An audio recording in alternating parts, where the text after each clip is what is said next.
You're on testosterone. You should have a sex drive through the roof.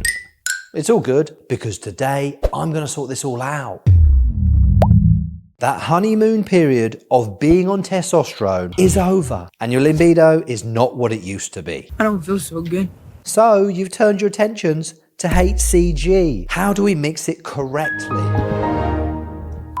Let's address that right now and keep the wife happy. Start off with washing your hands with soap for 20 seconds. Then we line up all our materials. You'll need an alcohol wipe, your backwater, the HCG vial, a tissue, your reconstitution 1ml syringe with a 21 gauge and a 25 gauge, plus an insulin syringe. Time to use those muscles. Get a tissue, put it on top of the backwater, snap it off, and now you've got access to the water.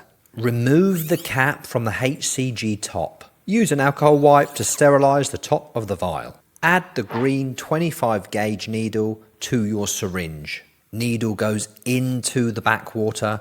We draw it out slowly. Typically, HCG comes in 5,000 IU vials, which means 1 ml of backwater is going to give you 5,000 international units. What's that in English, Dr. James? 250 IUs per 5 units, or 500 IUs per 10 units. This is a step a lot of people forget. Put 1 ml of air into the HCG vial. This depressurizes the vial, and when you draw out the HCG, it doesn't spray everywhere. Swap the 21 gauge green for the 25 gauge orange. With your water-filled syringe, pierce the stopper. Slowly push the backwater down the side of the vial. It must be down the side, as you can see, at an angle. This medicine is very precious. If you inject directly onto the powder, you could destroy it. We are nearly there. Remove the needle, roll the HCG in your fingertips. Do not shake it, you'll destroy it,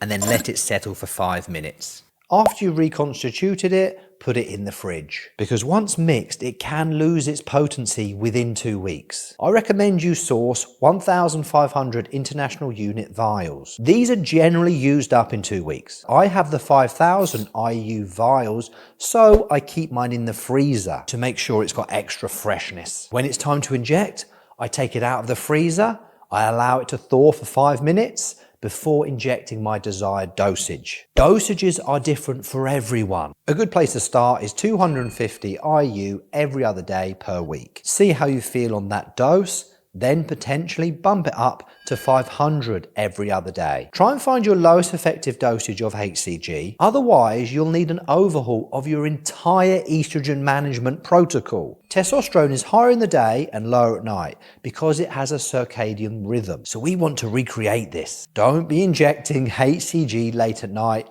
it's not ideal, do it in the morning. People take HCG but they're not actually sure of what it does. So let me fill you in. It's going to upregulate 5-alpha reductase activity, which is a very, very, very important enzyme, as it converts your injectable test to the most powerful androgen. Libido, sexual function, erection quality, strength, motivation, muscle fullness are all androgenic effects. If you just do TRT or cycle test, your balls will fall asleep. We need to use HCG to wake those balls up again. We must have that estrogen in the right range before we raise the androgens. From HCG's high affinity and binding capacity to the androgen receptor, I notice a big difference in libido and sensitivity when I'm getting busy. It's one hell of a drug.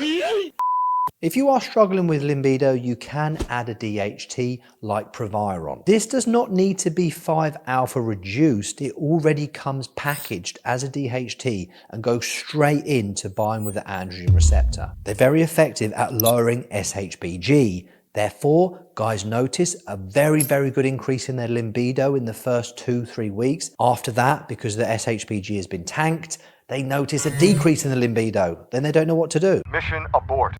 Personally, I do not use Proviron for that reason. When I'm in my cruise TRT phase, I use DHEA, HCG, pregnenolone, DIM, calcium D-glucarate, selenium. But on cycle, I use Masteron as my DHT over Proviron because it's a stronger compound, far more bioavailable, than Proviron and pharmacokinetically superior. And overall, it's going to outpace and outlast Proviron with its effects. Bam, bop, bada bop, boom, pow. The downside is it makes your hairline run down to your ears. But that's going to be genetic anyway. If you're going to lose it, you're going to lose it. Look at your mother's side of the family for clues with hair loss. If you're concerned before your cycle, add in a DHT test to your baseline of biomarkers and then monitor it throughout your cycle. HCG plays a role in signaling the thyroid to grow. So a low dose of levothyroxine T4 might be needed. The goal is to maintain your TSH within the normal limits. The dosage of your T4 wants to be increased if your levels of TSH are above normal and should be decreased if your TSH levels fall below the normal range. But be careful on this, you don't want to mess up your thyroid. Look to your blood work at the right intervals to give you your answers. Very important when you're starting the HCG to watch your estrogen levels. Once the DHT kicks in, you'll probably have to manage your estrogen a tad less because the DHT has an effect on preventing the estrogen receptor activation post E2 binding. People look to testosterone for the answer, but it's best to optimize the entire hormonal cascade. That includes androstenedione, pregnenolone, DHEA and progesterone, plus more. These other hormones are going to play a big role in other functions of your body. And the testosterone will cause suppression of these signaling mechanisms, leading to loss of libido. So injecting testosterone and doing other gear is only a small piece of the puzzle. If you want well-being and an excellent sex drive, we have to consider all the other hormones that are interplaying with everything else.